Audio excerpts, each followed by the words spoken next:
Year గవర్నమెంట్లో అంటే తేడా మీకు తెలుస్తూనే ఉందండి, ప్రజలకు తెలుస్తూనే ఉంది. అంతకుముందు అంత అరాచక పాలన, ఒక్కటి కూడా మంచి పని లేదు. అది బాబు గారు వచ్చిన దగ్గర నుంచి మనకు తేడాలు తెలుస్తున్నాయి కదండి. అన్ని విషయాల్లో బాగుంది. ఇప్పుడు పోలవరం ముందుకు తీసుకెళ్తున్నారు, అమరావతి రెడీ చేస్తున్నారు, ఉద్యోగాలు వస్తున్నాయి, ఆఫీసులు వస్తున్నాయి, మనకు కనపడతానే ఉంది కదండి.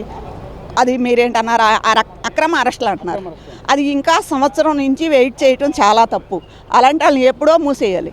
వాళ్ళు ఎన్ని చేశారండి, ఎంత చేశారండి? అసలు ఏమీ లేకుండా బాబు గారిని కూడా తీసుకెళ్ళి పెట్టారు కదండి. ఈరోజు కూడా దాని గురించి ఒకటి మాట్లాడే, నువ్వు చేసినవి అన్ని తప్పులు, మళ్ళీ నువ్వే చేసి ఇంకొకరి మీద ముందు మాట్లాడతావు.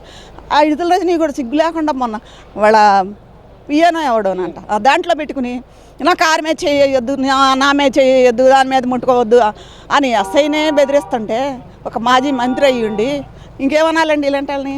ఆ జగను వీళ్ళందరినీ కూడా ఒక రౌడీ మోహల్లాగా తయారు చేశాడండి. వాళ్ళ మాటలు, వాళ్ళు పరిపాలించే వాళ్ళు ఎప్పుడు అలా ఉండరండి.